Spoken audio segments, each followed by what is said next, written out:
అంగారు ఆకు తిన్నారు దేవుడా. ఆ చెట్టు ఎక్కడుందో చెప్పండి. జనాలున్న చోట అది ఉండకూడదు. ఇదే కదా?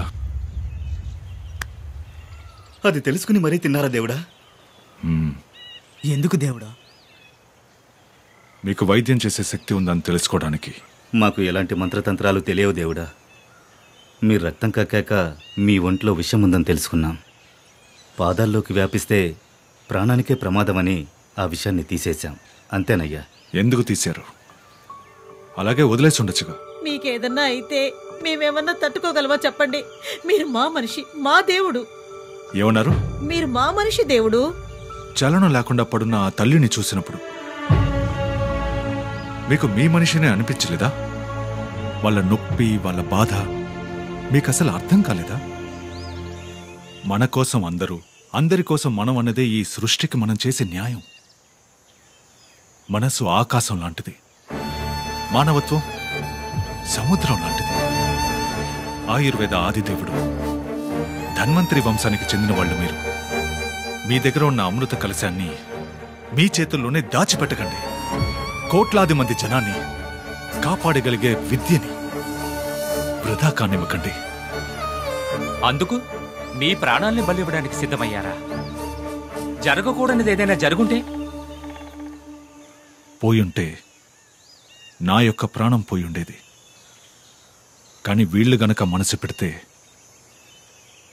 కోట్లాది మంది ప్రాణాల్ని కాపాడొచ్చు. గోవిందాయ గోవిందాయ గోవిందాయ గోవిందాయ గోవిందాయ గోవిందాయ గోవిందాయ గోవిందాయ గోవిందాయ గోవిందాయ గోవిందాయ గోవిందాయ.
ఆ తల్లి బిడ్డ అతన్ని దేవుడని నమ్మి చేతులెత్తి నమస్కరించినప్పుడు బజరంగి చెప్పింది నిజమని అందరూ నమ్మారు.